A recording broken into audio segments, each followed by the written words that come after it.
and thank you, GDHQ, for all the work you're doing in this home stretch. And I mean, it's such a consequential election in Virginia, obviously also in Ohio, in Kentucky, in New Jersey.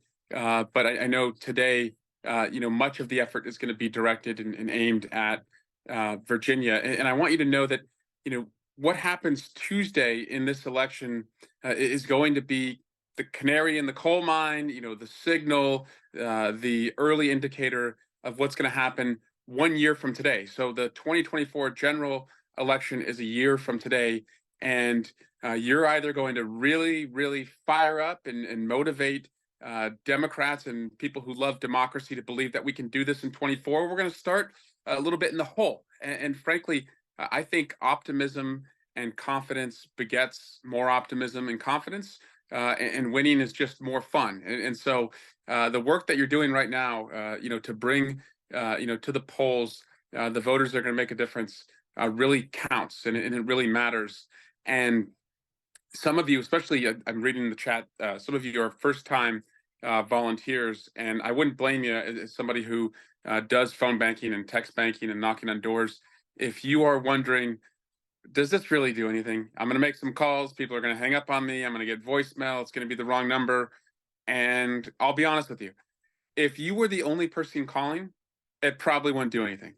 But yesterday, this organization made 70,000 calls. So when you get a handful of people on the phone and other volunteers across the country get a couple handful of people on the phone, and you have elections that are going to be decided by 1,000 to 2,000 votes in each district, I promise you it makes all the difference in the world. And so you're not alone in doing this. You're with people from all over the country who are here for the same reason that you are. And in Virginia, especially, the reason is freedom, because freedom is on the line.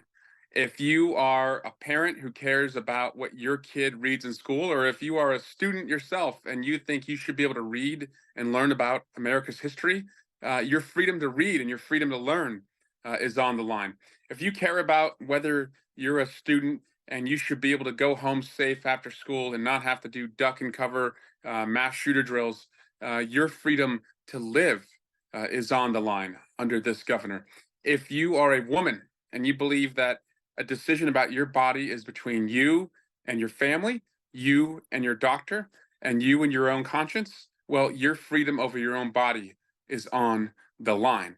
And if you believe that this country, and especially in Virginia, you should be able to work hard and it adds up to you doing better and dreaming bigger, your freedom to dream is on the line. So this is a freedom election. And by the way, in Virginia, this governor has been a part of an effort to take thousands of people, eligible voters, people who did everything they were supposed to do to sign up to vote, to take them off the voter rolls. And so if you believe that you should have the freedom to vote and have that vote counted, that too is on the line. So the work you're doing, as I said, it is consequential. It's going to make a difference as we cruise into election day on Tuesday. It's going to make a heck of a difference as we look at what does this all mean for the 2024 election. And I just want you to know as well, taking a step back and thinking about the bigger picture here, 1 year out, we got this. We are on the right side of this. You are on the winning team. And I know it's easy. You look at some of the poll numbers or the news stories, and you're told the Democrats are going to lose. Momentum is going back to this, 4-time indicted, twice impeached, judged of raping a woman, going to lose his business in New York, former president. That how could that guy be winning? No, that guy's best day was in 2016 when he was elected president. And because people like you volunteered and knocked on doors, we won in Virginia in 2017. We won the House in 2018. We won the White House, kept the House, won the Senate in 2020. In 2022, we added to the Senate, first time ever in a president's first midterm election that happened. And we avoided the big red wave that was supposed to come to the House. In special elections in just the last year, a state Supreme Court seat in Wisconsin, Democrats won. That's going to be important in the upcoming electoral college count in Wisconsin. And the mayor of Jacksonville, which has been held by a Republican for a long time. And by the way, what they're trying to do in Ohio, we won a couple months ago to make sure that women's protections of their own body, that we've got a shot to do something about that on Tuesday. So we keep winning. So you, as I said, you're on the winning team. It's not an accident that we're winning. It's because you care.